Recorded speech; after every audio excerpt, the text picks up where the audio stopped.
This is my second demo clip for projectFreehand. projectFreehand is my web-based, real-time video projection mapping app for mapping video projection to 3D objects, like these here. As you can see, I have a stacked series of cubes with the smallest one on top and the largest one on the bottom. In this case, I have mostly filled the panes, the individual faces of the cubes, in colors. There are also polka dots and a kind of rising lava flow of red that you'll see. The process I've used here is not necessarily the process I would use in all projection mapping, but this was a rush job. For instance, what you're seeing here is two layers, a background and foreground layer, sets of images for background and foreground that I have drawn or painted with light on these cubes. Then I run through them in any order, but the foreground layers will always appear above the background layers, which adds quite a bit of complexity to the permutations. I can make a recording of my run-through, which will also include the timing down to 1/100th of a second. So my recording could be synced to music, for instance. When I'm done with my recording, the recording will play back in a loop endlessly. So projectFreehand can be used to both demo for an audience the construction process, the artistic process of painting, of arranging foreground and background layers, and it can be left to run when the artist steps away.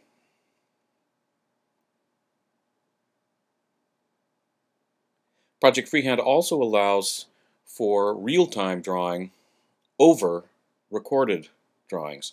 So I don't have any here, but I could scribble on these faces or cubes as the recorded playback images run through their cycle.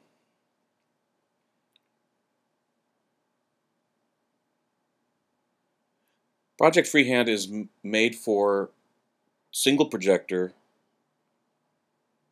computer connected, web enabled devices, and as such has a limited range of field of projection, limited to whatever your projector is capable of.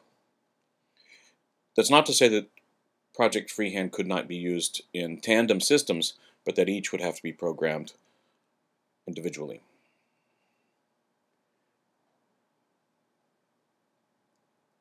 When running through this particular set of images, I felt this was in my studio under various lighting conditions. You may see that the cubes here are, in their basic state, slightly brighter. But I felt that the seeming illumination from within of the cubes, even in this simple demo, was compelling and interesting to watch. I could have left it on for days and found it enjoyable to see this sculpture come to life in this way. One thing I found is that my sense of scale was altered by the glowing projections on the cubes, and you can really sense that in this abstracted version with no background, no points of reference. I did shoot this in dim lighting, and the camera I used, a webcam, is obviously being washed out at times by the brightness of the video. It's trying to adjust for low lighting conditions. I found that that left me with less true color representation. The projector itself is also struggling to keep up at times with my recording of run-through, and between the camera and the projector, this doesn't represent very nearly the actual visual experience, but it suggests it in a reliable way. This particular stack of objects is only 43 centimeters tall, not quite, but more than 42. And as you can see, I think the scale is difficult to determine, and a similar adjustment in my sense of scale was in effect when I was observing the recorded run-through in my studio.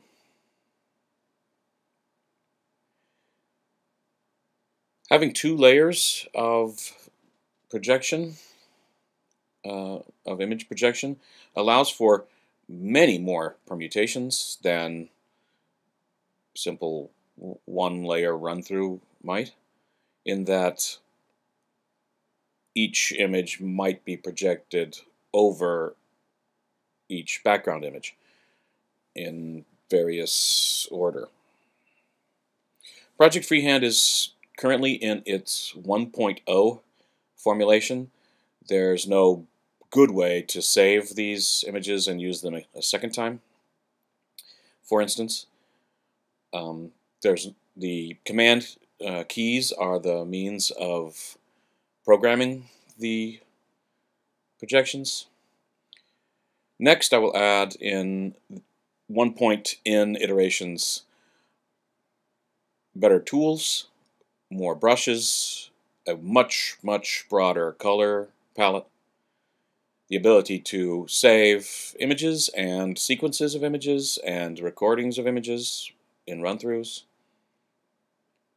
And then in version 2.0, I will add the ability to drag and drop video into pre-distorted frames,